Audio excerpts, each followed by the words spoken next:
market that the world ever saw was the Ottoman Islamic market in the Ottoman Islamic Empire. Well, then where is the problem? Oh, I see. We must restore the integrity of money. Did you hear that? We must restore the integrity of money.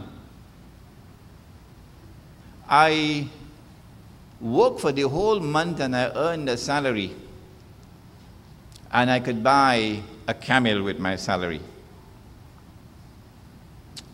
And then the value of money fell. Hey, wait a minute. The value of money never fell for thousands of years. How come value of money falling now? Something wrong here. The value of money fell. And now my salary can't buy a camel anymore, although I'm working the same amount. My salary can now only buy a donkey. So I begin to investigate. Hey, I have suffered a loss. But when I investigate into my loss, I find that my loss was somebody else's gain. That's oppression. As the value of money falls in this money that we now have, which lacks in integrity, the most fraudulent money in the world today is the US dollar. As the money falls in value, there is a loss in the value of property and of wages, from the camel to the donkey, to the goat, to chicken, murgi. And there's also a massive transfer of wealth from the unsuspecting masses to a predatory elite, a global predatory elite. And so one part of the world grows richer and richer. So you had 3 Mercedes-Benz parked up in your garage. And the other part of the world grows poorer and poorer, and eventually sinks into the destitution of Africa, of Indonesia, and of the countryside in Turkey. Our TT dollar is now 6 point something, 3 or so, to the US dollar. Why should my money be linked to their money? American money. Why did you not answer the question, what's the value of the TT dollar? Why didn't you say it is worth so much in gold? Why His Majesty the US dollar? Because of Bretton Woods.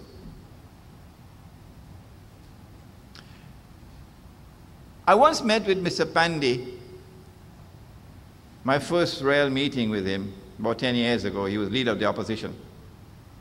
And I told him a story. He scratched his head. As a grandpa died in 1971, Dada Abba, and he left me 100 dinars. So Mr. Pandey, what is a dinar? A gold coin, 1 ounce of gold. So because I was a baby, they put the money in a box and they lock it up. 30 years later, I asked, give me my money. So they opened the box and they took it out. And I gave back my 100 dinars. Same value. Could I buy 100 camels then? I could still buy 100 camels now. But then some wise elect decided in 1971 to take my 100 gold coins and change it into something called the US dollar. And they said, listen, there's no problem because the US dollar mark, in God we trust.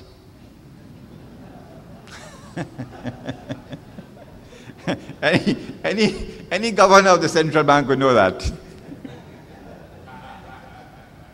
In God we trust. So after 30 years, I said, I want my money. So they opened the box and they took out the US dollars and they gave me. So I went in the market to get back the gold coins. I said, Mr. Pandey, you know how many coins I got with them US dollars? After 30 years? He said, no. I said, I get 8. I get 8. 92% of my wealth had vanished because of the falling value of that paper called the US dollar. I said, Mr. Pandey, if it was the TT dollar, you know how much did I get? Say no. It was a very jovial conversation. He said, I get about 3. And if it was the Venezuelan Bolivar, or the Indonesian rupiah, or the Turkish lira, I ain't gonna get nothing.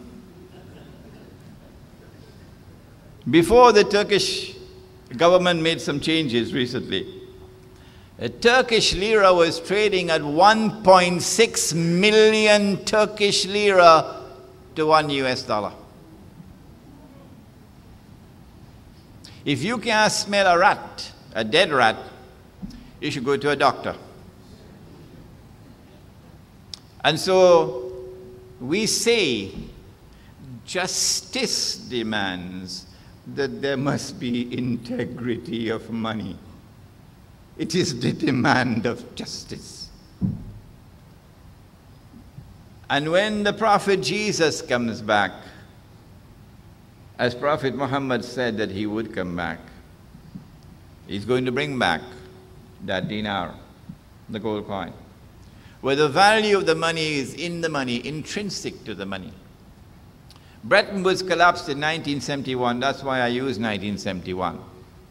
But up to 1920, in the United States of America, you could take 20 US dollars to any bank and get an ounce of gold, a gold coin. It was redeemable. And until 1971, it was redeemable only for governments, not for people. At $35 US to 1 ounce of gold. But after the British came in one Sunday, no, maybe Friday evening, with a couple billion dollars of US, and said, Mr. Nixon, under the terms of the Bretton Woods Agreement, we are asking that you convert these dollars to gold for us. Because you have a constitution, you have a treaty agreement to fulfill. Mr. Nixon knew the game was up.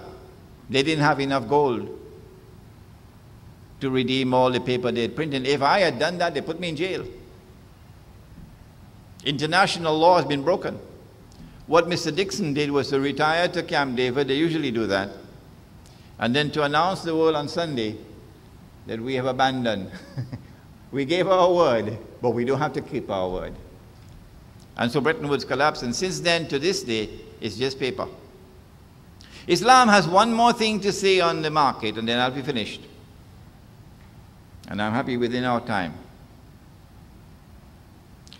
In order for a free and a fair market to be established and sustained, Islam declares that money cannot increase just so by itself. A woman could multiply, make another woman, baby. From one you get 2. But Aristotle said thousands of years ago that money is not like a woman. Money cannot increase just by itself.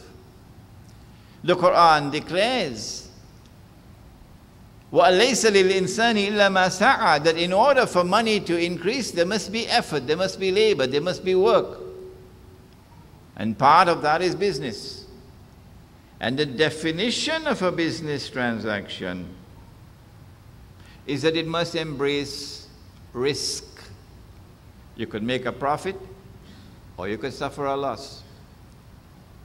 If you are guaranteed a profit, and there is immunity from loss, that ain't business. When money is lent on interest, then money increases by itself without any effort or labor on the part of the lender, and without any embrace of risk, and therefore a possibility of loss. And this is why it is prohibited in Islam, and it is also prohibited in the Bible up to this day, that an Israelite is prohibited from lending on interest to another Israelite. But he could lend on interest to those who are not Israelites. That, we believe, did not come from the Lord. humble forum today, some seeds may be planted that will germinate in fruitful thought for the solution of the problems of this country. ربنا تقبل منا إنك أنت السميع العليم وتب علينا يا مولانا إنك أنت التواب الرحيم برحمتك